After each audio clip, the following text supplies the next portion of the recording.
In our recent rankings of the top ERP systems in the marketplace, NetSuite landed at #1, and these criteria for rankings were based on a number of different items.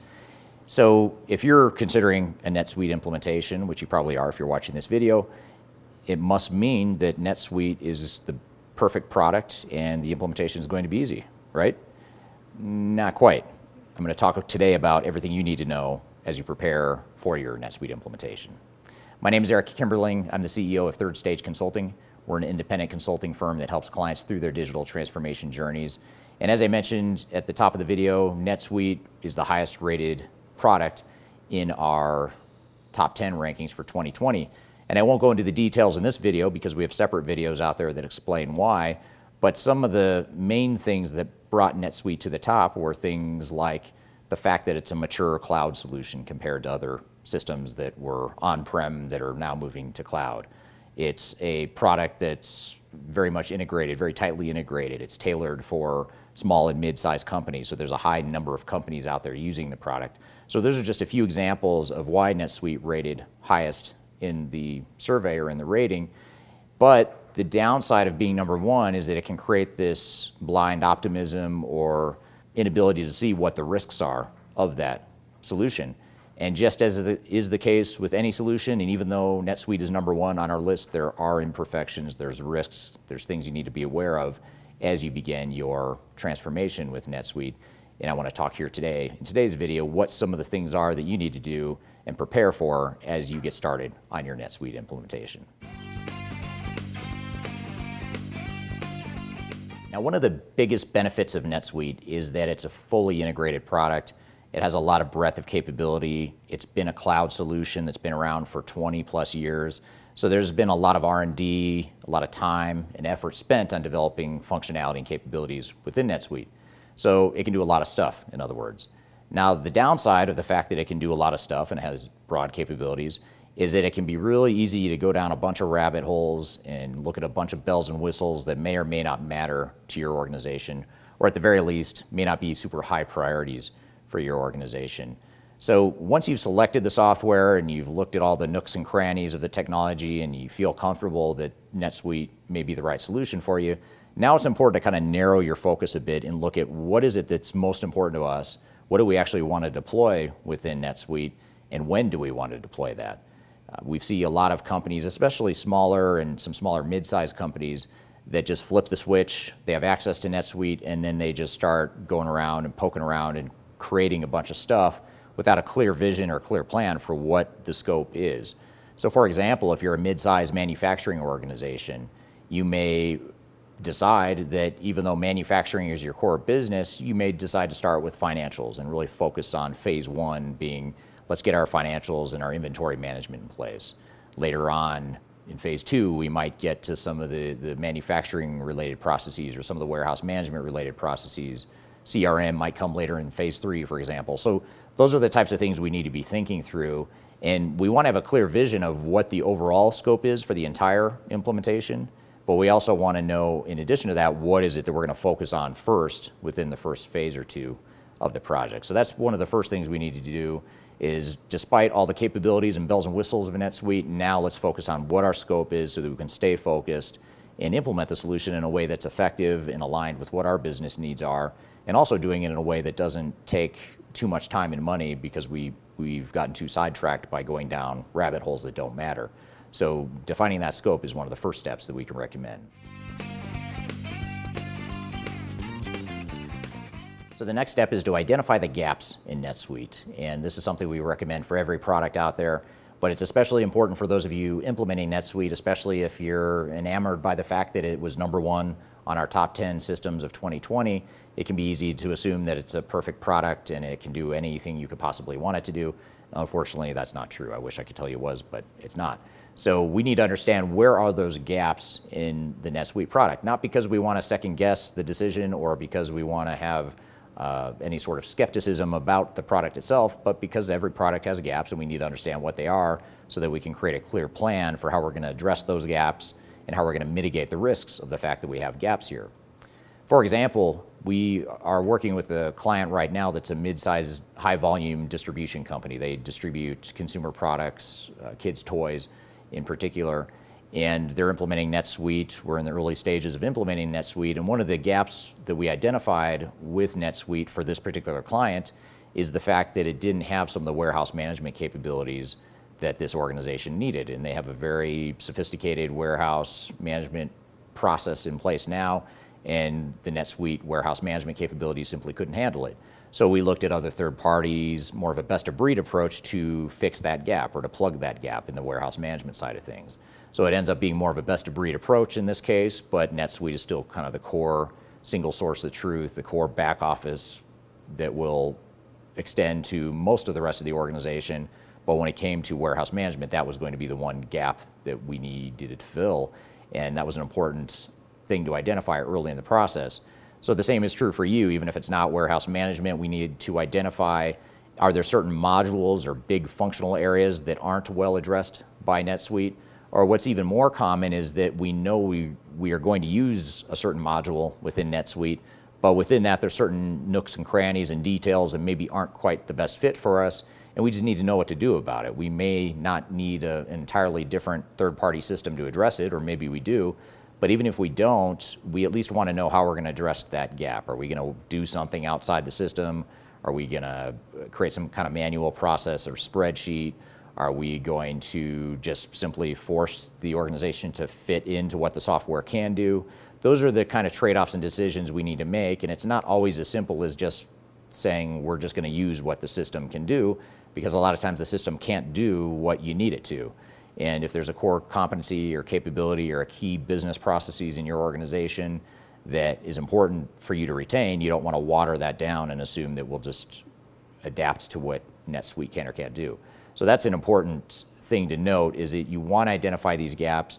A lot of times when companies have selected a product, they're afraid to identify these gaps because they're afraid it's going to undo the decision or create skepticism, or they're going to lose support for the project. And I can't emphasize how important this step in the process is, because again, let's just assume NetSuite's the right product for you and you're going to be deploying it no matter what. Now let's poke holes in it and pressure test it and find where the deficiencies and gaps are, because those deficiencies and gaps are most likely to create the risks and the delays and the problems in the project later on. So if we can draw that to the surface now, have a clear plan for how to address it, that's going to serve you very well going forward.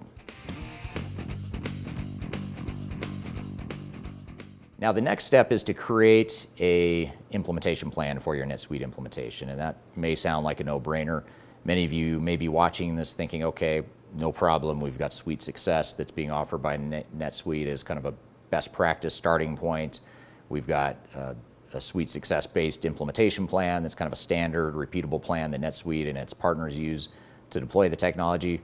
That's all great, but that is just a starting point. And it's important to recognize that that's a starting point to help you start to adapt the technology and to start to implement and configure the technology, but it does not adequately address some of the core aspects of things like organizational change and your process improvements and any sort of third-party bolt-ons that might need to integrate into NetSuite, or any sort of workarounds or processes outside the NetSuite system.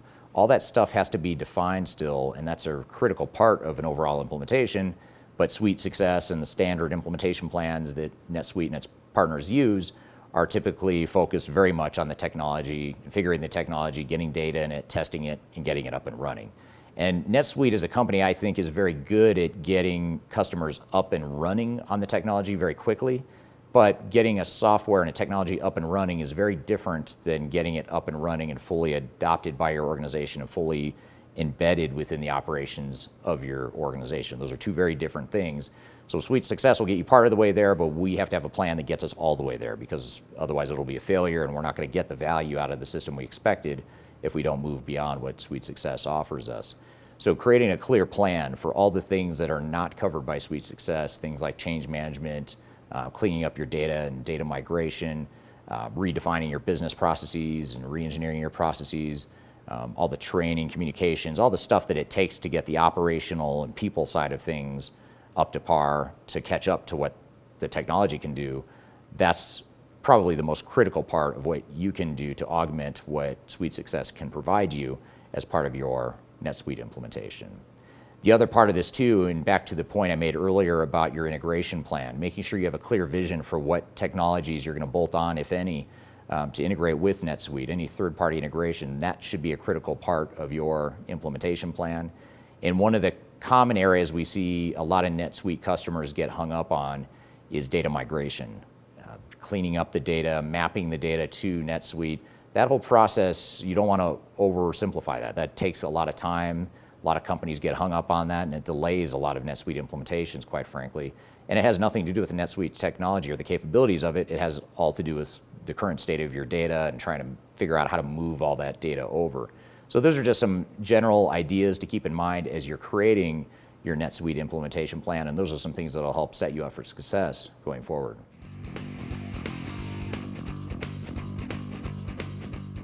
Now, one of the most interesting challenges of NetSuite implementations that we don't see quite as often in other areas like Microsoft Dynamics or Oracle or SAP or other ERP systems is the whole idea of resource planning and having a resource strategy. And it's important to look at what NetSuite's strengths are and understand how that can sometimes lead to some weaknesses, or there's a dark side to those strengths. Now, in general, NetSuite's strengths, or one of NetSuite's strengths as a company and as a product, is that they're very good at organically getting companies to start using their product. They'll start slowly, they'll get people getting their hands dirty, working through the system, starting to configure the system. And a lot of times, especially if you're working with NetSuite Direct, you might be assigned a consultant that you have regular phone calls with, and they'll give you training and guidance on how to get the software configured and how to start building it. But oftentimes we find that companies don't have enough hands-on support from NetSuite or its partners to really help them jumpstart the implementation process. A lot of it is assumed that you're going to handle the heavy lifting yourself, and NetSuite or one of their consultants will provide you the guidance and the direction to get started. Now, there's certainly VARs or system integrators out there that have more resources available that you might be working with that can help provide some of that heavy lifting. But even then, in those cases, they're typically not focused on things outside the NetSuite technology itself. So there's other things we need resource help with, things like just the overall program management, the organizational change management, like I mentioned before, data management, data migration, as I mentioned before. Those are some of the things that are commonly missing from the competencies and capabilities of NetSuite or its partners.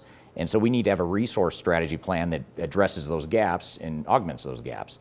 You may have people internally within your organization that can help fill those gaps. You may want to look to independent third parties like Third Stage or others that can help fill those gaps. Those are some of the things we need to be thinking about, is how are we going to resource this, and especially if we're under a time sensitivity pressure or time crunch, we want to make sure that we have the right resources identified so we're not leaning on limited resources from NetSuite and its partners to only get us part of the way there. We need to get all the way there, so let's figure out what that resource plan looks like so that we can finish this project on time, on budget, and also have realistic expectations around what it's going to take. So that resource plan is very important as well. Finally, one of the biggest challenges and myths that we see in the NetSuite implementation space is NetSuite is a cloud solution that's easy to use. Lots of different companies are using it. We have the Suite Success implementation approach and methodology that's going to get you up and running very quickly. So therefore, change management is going to be easy. That's a common train of thought that organizations go through, and quite frankly, NetSuite and its partners perpetuate and reinforce that message. But think of that as sales messaging. That's a message to convince you to buy their product. Now we're in reality mode. We need to figure out how are we actually going to implement this product. And change management is always very difficult. Even for the smallest organizations out there, moving to a NetSuite is typically a big jump, especially if you're using QuickBooks or you're using Excel spreadsheets or some other older, outdated ERP system. Usually going from where you are today to a NetSuite, which is really at the forefront of technology and capabilities and automation, it's a big jump for people. And so we need to figure out how are we going to help them get there beyond just building and designing and testing the system. Let's assume the system works fine. How are we going to get the people to move over there to where NetSuite is today? How are we going to move them from where we are today to where NetSuite is? And so we have to have a clear change management plan. And even if your organization only has 10 or 20 or 50 or 100 people, the bigger you are, obviously, the more complex change is going to be and the more important change management is. But even if you're one of the smaller organizations out there, some of the smallest clients we've worked with, requires a certain amount of change management. It's not going to be as extensive or as robust as an organization with thousands of employees, but you still need to figure out how are we going to manage the change, how are we going to move people along and spoon feed some of the changes to them so that we bring them along throughout the entire journey, and we're not overly focused on just building software and getting NetSuite up and running, which is where a lot of companies get stuck, is they spend so much time and money and effort and complexity into just figuring out how to get NetSuite running that they forget that their people are the ones that actually have to use it, and how are we going to get all of our employees up and running on the system. So that's an important thing, is to develop a clear change management plan and strategy so that we can ensure that our employees are ready to go once the technology is ready to go. So those are just a few of the things to keep in mind as you begin your NetSuite implementation, or perhaps you're in the midst of your implementation. Those are some things to think about and help you improve your implementation. I encourage you to really think through the non-technology aspects of your NetSuite deployment. I know it's all about the technology, and you're buying technology to help automate your business, but at the end of the day, it's about your business and it's about your people, and those are the two things that are most likely going to make your project succeed or fail. NetSuite is just an enabler. It's that final piece of the recipe that helps complete the picture, but it's only one piece. We need to figure out how to address the rest of it. So hopefully these tips have helped you think through some things that you can do to make your project more successful. If you'd like to brainstorm some additional ideas, I've included my contact information below, so feel free to reach out. I'd be happy to informally brainstorm or share ideas with you on what we've seen with other clients and their NetSuite implementations. I also encourage you to please like this video, subscribe to my channel, and if you're in the midst of an implementation, or perhaps you've already been through a NetSuite implementation, or if you just have general questions, I encourage you to please provide any comments you have below. I'd love to hear your feedback and questions in the field below. I personally respond to those regularly, so I'd love to hear your feedback. So hope you found this information useful. Hope you have a great day.